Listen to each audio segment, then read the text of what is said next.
എല്ലാവരും സമന്മാരാന്ന് പറയുകയും ആർക്കും സമത്വം ഇല്ലാതിരിക്കുകയും. അതാണ് അങ്ങനെ എല്ലാവർക്കും ജനാധിപത്യ അവകാശം ഉണ്ടെന്ന് പറയുകയും പൊള്ളയായി പറയുകയും ആർക്കും ഒന്നും ഇല്ലാതിരിക്കുകയും ചെയ്യുന്ന ആ ഒരു സ്ഥിതി ഉണ്ടല്ലോ ഇരട്ടത്താപ്പ്. ഈ ഇരട്ടത്താപ്പാണ് യൂറോപ്പിൽ രണ്ടാം പകുതിയിൽ ഈ പറഞ്ഞ 20-ാം നൂറ്റാണ്ട് രണ്ടാം പകുതിയിൽ വരുന്നത്.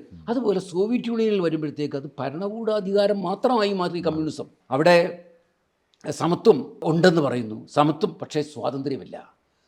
മറ്റേതിലാണെങ്കിൽ സ്വാതന്ത്ര്യം ഉണ്ടെന്ന് പറയുന്നു, പക്ഷേ സമത്വമില്ല.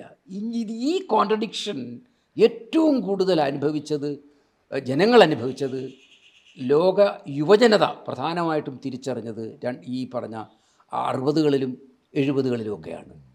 ഈ 60-70കളിലും ഈ രണ്ട് ലോക രാഷ്ട്രീയ സിദ്ധാന്തങ്ങൾക്കും പ്രസ്ഥാനങ്ങൾക്കും എതിരായിട്ടുള്ള പുതിയൊരു വഴി തുറക്കുന്നതിന് ജനങ്ങൾ തന്നെ തുറന്നതൊക്കെ, ലോകത്ത് മുഴുവനും തുറന്നതിൽ ജനങ്ങൾ തന്നെയാണ്.